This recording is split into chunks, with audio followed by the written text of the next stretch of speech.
Now, you have learned that what actually free energy is and what is its importance.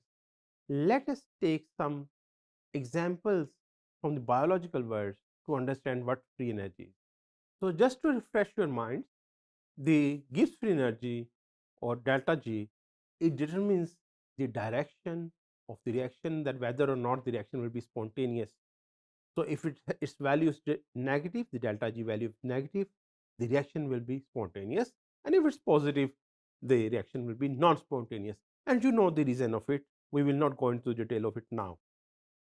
And you know that how important it is. I mean, the Gibbs free energy plays very important role in prediction whether or not the chemical reaction will occur on its own, and in that way it drives the biochemical reactions into a certain towards a certain fate.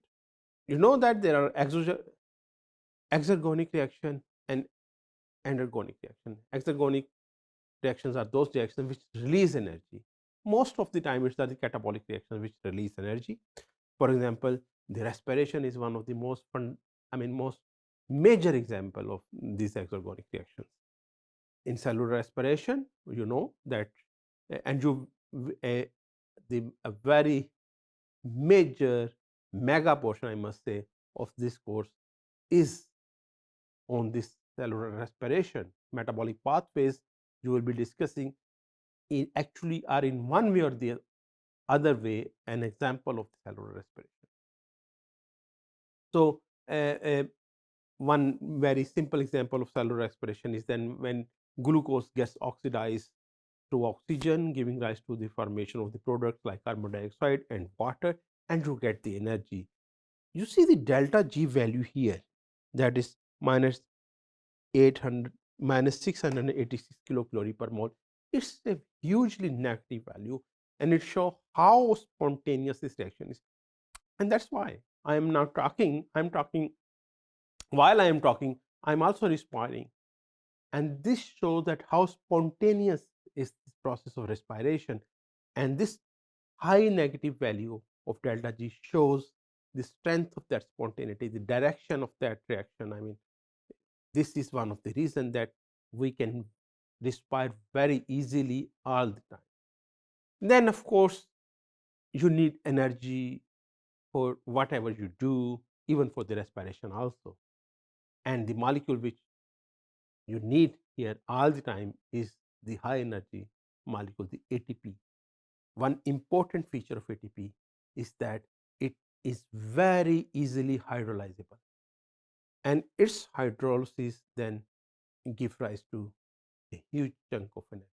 So, this ability of ATP to get hydrolyzed readily, it's it's fundamental requirement for for the metabolic pathways which are occurring in our body.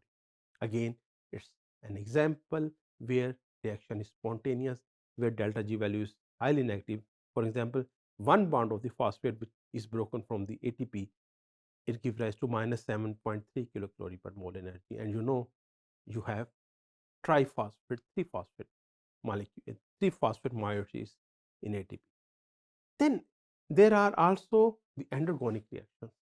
Of course, the endergonic reactions, you know, they they need energy, so they are not spontaneous. You have to feed them with energy for them to occur. One important example, because of which life you see all around you, is the photosynthesis. Photosynthesis requires a lot of energy, and that's why it's endergonic reaction, and that's why the delta G value for the photosynthesis will be positive. Then protein synthesis. I mean, most of the time when we are talking about the macromolecules, we talk about DNA. That DNA is the material because of which we inherit our characters to the next generation. But if we are talking about the functional molecule of your body, those are proteins. Whether these are enzymes or whether they are structural molecule or whether they are other functional molecules, these are the proteins. And the synthesis of proteins is a highly energy demanding process. So in that way, the delta G value of protein synthesis will also be highly positive. It requires not ATP all the time, but GTP hydrolysis. So of course, ATP is the most commonly used energy molecule, energy giving molecule, but GTP is also sometimes used, as here in the case of protein synthesis. Then, I mean, your locomotion, transport mechanisms, I mean, which the mechanisms which are involved in the transportation of different molecules or different structure.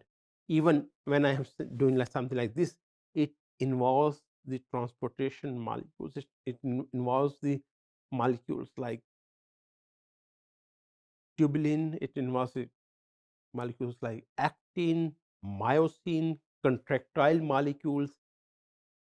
All these molecules work in coherence with each other, and that require a lot of energy, which is given to the hydrolysis of ATP.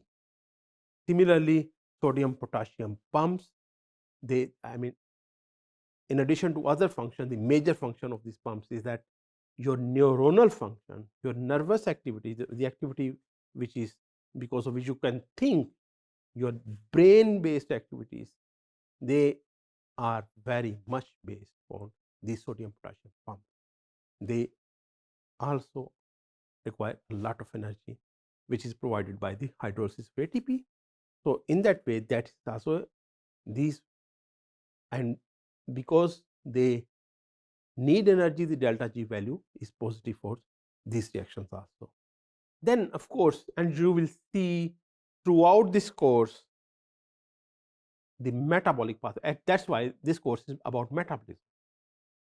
And the metabolic pathways, you will see a lot of metabolic pathway will be giving energy, a lot of metabolic pathway will be taking energy. And even there will be metabolic pathway which will be at the same time giving and taking the energy in different steps.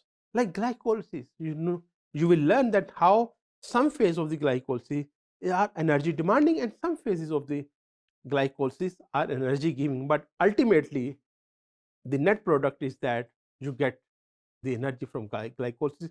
That is why it's also a spontaneous reaction. And then, of course, the cycle of the cycles, the hub of the metabolic path, this citric acid cycle. A lot of time will be given in this course to understand the different dynamics of citric acid cycle. That also highly energy giving process.